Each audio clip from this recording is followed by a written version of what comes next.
Hello, എല്ലാവർക്കും പുതിയ വീഡിയോയിലോട്ട് സ്വാഗതം.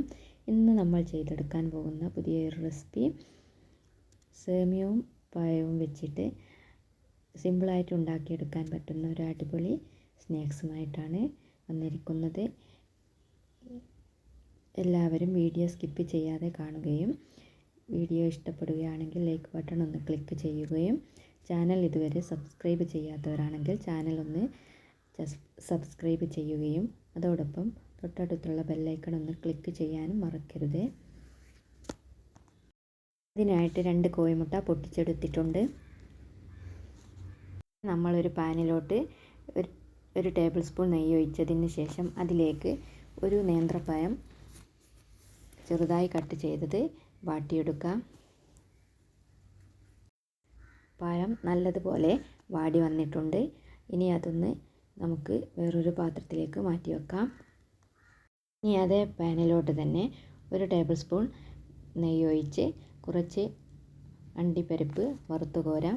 അതിൻ്റെ കൂടെ മുന്തിരി കൂടെ ഇട്ട് കൊടുത്ത് നല്ലൊരു വറവായി വന്നതിന് ശേഷം നമുക്ക് അതും കോരി മാറ്റി വെക്കാം.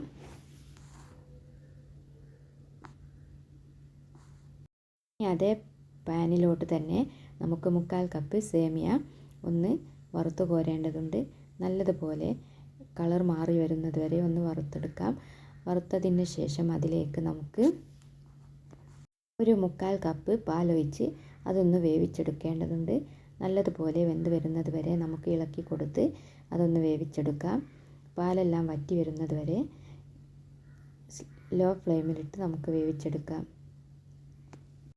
ഇനി നമ്മൾ പൊട്ടിച്ച് വെച്ച കോഴിമുട്ടയിലേക്ക് 1/2 കപ്പ് പഞ്ചസാര ഇട്ട് കൊടുക്കാം. പഞ്ചസാര നല്ലതുപോലെ ഇളക്കി കൊടുത്തതിന് ശേഷം നല്ലതുപോലെ അലിയുന്നത് വരെ നമുക്ക് ഇളക്കി കൊടുക്കാം.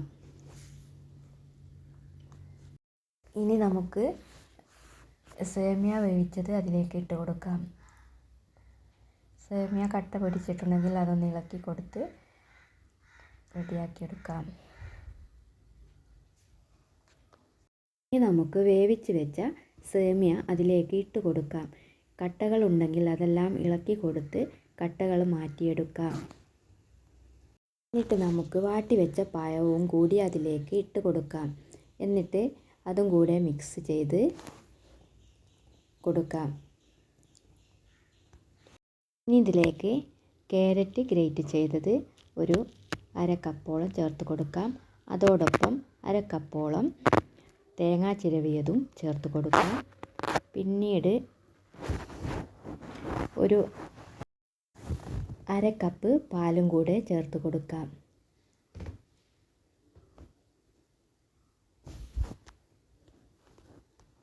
നല്ലതുപോലെ എല്ലാം കൂടെ ഒന്ന് മിക്സ് ചെയ്തെടുക്കാം.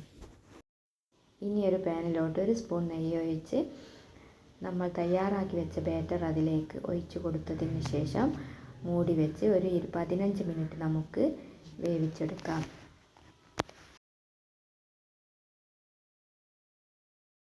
5 മിനിറ്റ് കുക്കായതിന് ശേഷം നമ്മൾ വറുത്ത് വെച്ച അണ്ടിപ്പരിപ്പ് മുന്തിരി അതിലേക്ക് ഇട്ട് കൊടുക്കാം. ഇട്ട് കൊടുത്ത് ഇതിന് ശേഷം നമുക്ക് മൂടി വെച്ച് വേവിച്ചെടുക്കാം. 15 മിനിറ്റ് കഴിഞ്ഞതിന് ശേഷം നല്ലതുപോലെ കുക്കായി വന്നിട്ടുണ്ട്. നമ്മൾ എടുക്കുന്ന ചേരുവകളുടെ അളവ് കൂട്ടിയാൽ നമുക്ക് അതിനനുസരിച്ച് വലുപ്പവും കൂട്ടിയെടുക്കാവുന്നതാണ്. വീഡിയോ കണ്ടിട്ട് നിങ്ങൾക്ക് ഇഷ്ടപ്പെടുകയാണെങ്കിൽ ഒന്ന് ലൈക്ക് ചെയ്യാനും സബ്സ്ക്രൈബ് ചെയ്യാനും മറക്കരുത്.